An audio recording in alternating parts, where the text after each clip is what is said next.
All right, YouTube.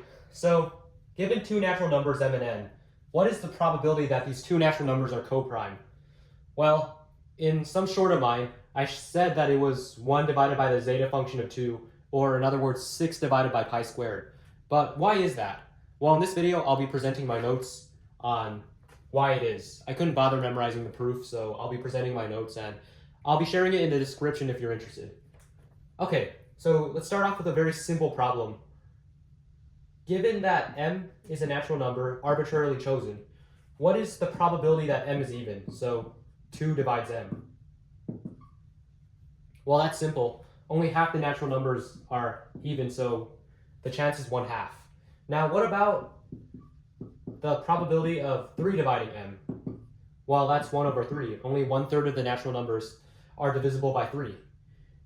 Well, okay, now take a prime number, and I'll be denoting the prime numbers by a capital P. The set of all prime numbers is capital P. So the probability that an arbitrarily chosen prime number divides m, well, that's 1 divided by P. Okay, so now given another natural number n, the chances that the prime number P also divides n, well, that's going to be 1 divided by P as well. Same thing, they're independent probabilities. It doesn't matter how you pick m and n. They're independent, so they're both 1/P. Okay, so then given that they're independent probabilities, then the chance that P divides both m and n, so I'll denote it by m and n like this, although that's probably not good notation. That's 1 divided by P squared. They're independent probabilities, so you can just multiply them. Easy peasy. Okay. So let me just erase all this. Erase this too. We'll get back to that later.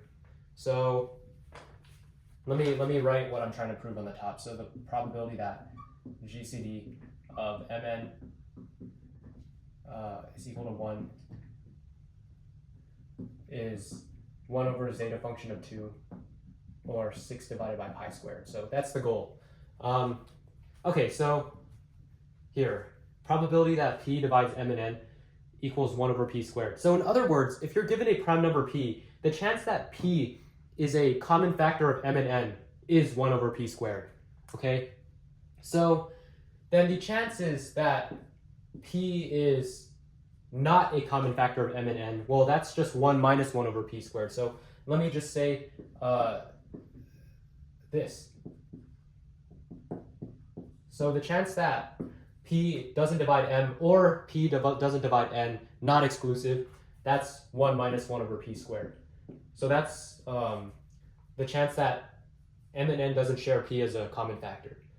Okay, now we want to try to find the chance that m and n have no common factors at all, no prime common factors at all. Okay, so how do we do that? Well, we multiply this probability over every single prime, right? So we denote it with this pi symbol. For all P in primes, we will have to multiply 1 minus 1/P squared. The primes being selected, well, that's an independent, they're all independent processes, so then we could multiply them.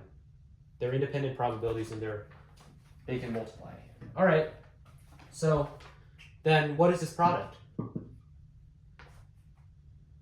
Well, oh, and then I forgot to mention, then this would be the probability that GCD of m and n are 1. Okay, and the reason for this is because the chance that the integers m and n, the natural numbers m and n, not sharing any prime common factors at all implies that they share no factors besides 1. Basically, that's pretty much what it means. Reason being is that if they share a common factor that is not prime, well, that common factor is divisible by some prime, and so that doesn't satisfy the conditions of this rule. So therefore it needs to be divisible, it needs to be coprime. Sorry, that was a bit of a convoluted explanation, but the best one I have. So yeah, okay, so if they share no prime common factors, then they share no common factors at all, at least besides 1. Okay, so So let me just say this, probability GCD of Mn equals 1. That's just 1 minus 1 over p squared product. Okay, now let me bring you to part 2 of the proof, which involves the Riemann zeta function. It's crazy how number theory has such a big intersection with complex analysis. So the Riemann zeta function. So what is that? Well, I'm not drawing my zetas correctly, but that would be the infinite sum of 1 divided by n to the s power. So zeta function is a function of s. And n, well, that's kind of self-explanatory. So now imagine that we expand this, first of all.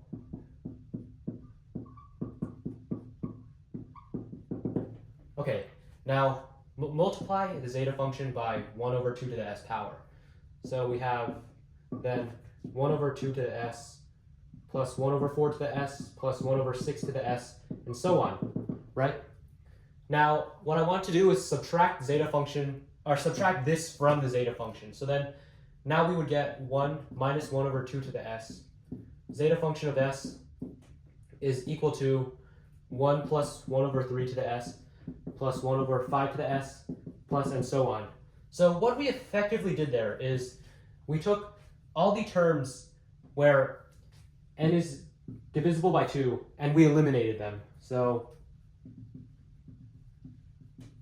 this operation of multiplying by 1 minus 1 over 2 to the s, we eliminated all the terms where n is even. So if you do that with 1 minus 1 over 3 to the s power, multiply that by the zeta function, well, then you'll add all n's divisible by 3 to the list as well. So you'll be eliminating both of these categories. So then you should end up with something that's like 1, 5, blah, blah, blah. Okay, so now what? Well, then how about you just start eliminating everything. 1 minus 1 over 5 to the s, 1 minus 1 over 7 to the s, 1 minus 1 over 11 to the s, all the prime numbers, just eliminate them all. Well, it is a known fact that every single natural number is divisible by some prime. Therefore, if you eliminate every single prime, every single number divisible by a prime, then you're just getting rid of everything. And so if you do that, well, then you'll be just left with 1. Because 1 is the only term that's not divisible by any prime. So 1 is the only term that's safe from this massacre of numbers. Okay, so where does that bring us? Well, let me just erase this really quickly. Oh yeah, let me keep this up. So we still want to know that the probability GCD Mn is equal to 1, is equal to the product of 1 minus 1 over p squared. And I'll just, okay, so if that's the case, then the zeta function is equal to 1 divided by all of these terms, excluding that obviously. So 1 minus 1 over 2 to the s, 1 minus 1 over 3 to the s, 1 minus 1 over 5 to the s, and so on. All the primes, everything. So then you can say that, or you can express this as the product of 1 divided by 1 minus p to the negative s. And you can verify that for yourself. That's just some algebra, so let me just get rid of this now. Right, okay, so we have this then. And you can see that we're kind of getting somewhere. We're kind of approaching this connection between the zeta function and this guy over here. But we're not quite there yet, so let's do that. So then the reciprocal 1 divided by the zeta function s is equal to the product primes in p of 1 minus p to the negative s, or in other words, the product of p in primes of 1 minus 1 over p to the s. Okay? So now we have something that eerily resembles what we have here. So we're almost done. So now just plug s equals 2. So take s equals 2. And what that does is, well, that'll tell us that 1 divided by the zeta function of 2 is equal to the product over all the primes of 1 minus 1 over p squared. Okay, we're almost done. Remember, the zeta function of 2 is the infinite sum of 1 divided by n squared. And according to the Basel problem, which you can search up, that's equal to pi squared over 6. Now, in a future video, I'll present multiple proofs for why that is, but for the sake of this video and time, we'll just leave it as is. So this is then 6 divided by pi squared. Now, if you remember, the probability, oh wait, I miswrote that. The probability that GCD of mn equals 1 is this. So then in other words, this is exactly the probability that m and n are coprime. M and n are natural numbers. Chances of them being coprime is 6 divided by pi squared. So that's, I think, a bit more than 60%. All right, anyways, so I hope you enjoyed this video. Yeah, I started uploading again.